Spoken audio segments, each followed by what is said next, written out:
माझा क्रांतिकारी जय भीम नमो बुद्ध आहे. आजचा आपला विषय आहे की वाढत्या तापमानामुळे सर्वांनाच त्याचा त्रास होत आहे. विशेष करून वृद्धांना आणि लहान मुलांना उन्हाचा जास्त त्रास जाणवतो.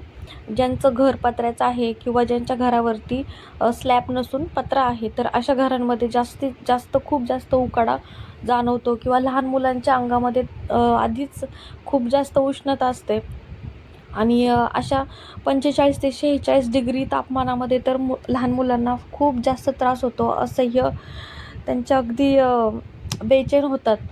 काय करावं काही समजत नाही आणि त्यातल्या त्यात ज्यांना बोलता येत नाही अशा बाळांचे तर त्यांना काय सांगता पण येत नाही का किंवा काहीच नाही. आपणच त्यांना समजून घेतलं पाहिजे. तर आजचा टॉपिक असा आहे की लातूर जिल्ह्यामध्ये एका 9 महिन्याचं बाळ आत्ता काही दिवसांपूर्वीच 2-3 दिवसांपूर्वीच दगावलं. ते उन्हाचा उष्माघातामुळे हे बाळ दगावलं गेले. फक्त 9च महिन्याची ती चिमुकली होती. पत्र्याचं घर होतं त्यांचं आणि खूप जास्त ऊन होतं. तर त्या ताईने तिच्या बाळाला दूध वगैरे पाजलं आणि तिला झोपी घातलं. तिला झोळी केली होती. साडीची गावाकडच्या ठिकाणी जी साडीची झोळी वगैरे बांधतात ना, तशा प्रकारच्या झोळीमध्ये त्या बाळाला तिने झोपवलं होतं. तर त्या बाळाला उष्णतेमुळे मळमळल्यासारखं व्हायला लागलं. तिला उलटी होऊ लागली. तिला अगदी तिचा जीव कासावीस झाला त्या बाळाचा आणि ती खूप जास्त तळमळायला लागली. ती मुलगी, ती छोटी बाळ. तेव्हा ती घरातल्या तिची आजी वगैरे कोण असतील किंवा तिच्या आईवडिलांनी त्या बाळाला तातडीने रुग्णालयामध्ये दाखल केलं. पण रुग्णालयामध्ये नेईपर्यंत ती मरण पावली होती. ते बाळ दगावलं होतं आणि विशेष पोस्टमॉर्टममध्ये वगैरे समजून आलं की उष्माघातामुळे त्या बाळाचा बळी गेलेला आहे.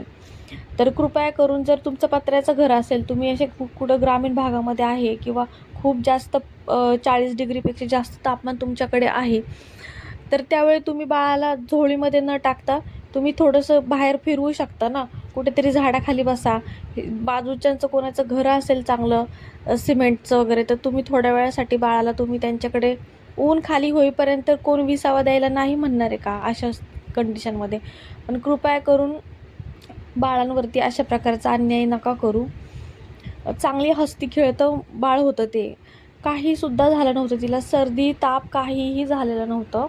पण फक्त उन्हाचा जो कडक उन्हाचा ताप जो होता ना, पत्रा तापला असल्यामुळे त्या असह्य तिला खूप त्रास झाला त्या बाळाला आणि त्या उन्हाच्या गरमीमुळं ते बाळ दगावलं. तर सांगण्याचा उद्देश हाच आहे की उन्हाळ्यामध्ये पत्र्याच्या झाडा ह्या तुमचा जीव घेऊ शकतात. विशेषतः वृद्ध लोक असतील किंवा लहान बाळं असतील तर त्यांच्या जीवाला धोका होऊ शकतो.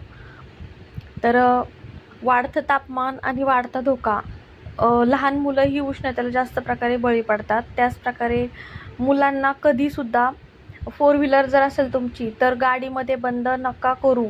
पत्र्याच्या घरामध्ये किंवा उन्हामध्ये एकटं त्यांना सोडू नका. आपण असं म्हणतो की जाऊ दे बाहेर खेळतीये, पण उन्हाचा कडाका इतका जास्त आहे ना की डायरेक्ट असं सकाळी 10 ते दुपारी 3 वाजेपर्यंतचा जो प्रहर आहे ना उन्हाचा, तो खूप जास्त घातक आहे. डोक्याला जास्त ऊन लागल्यामुळे सुद्धा जीवघेणा प्रकार हा घडू शकतो. त्याचप्रकारे लहान बाळांना 1 वर्षाच्या आतल्या 6 महिन्यापर्यंत तर आईचंच दूध असतं.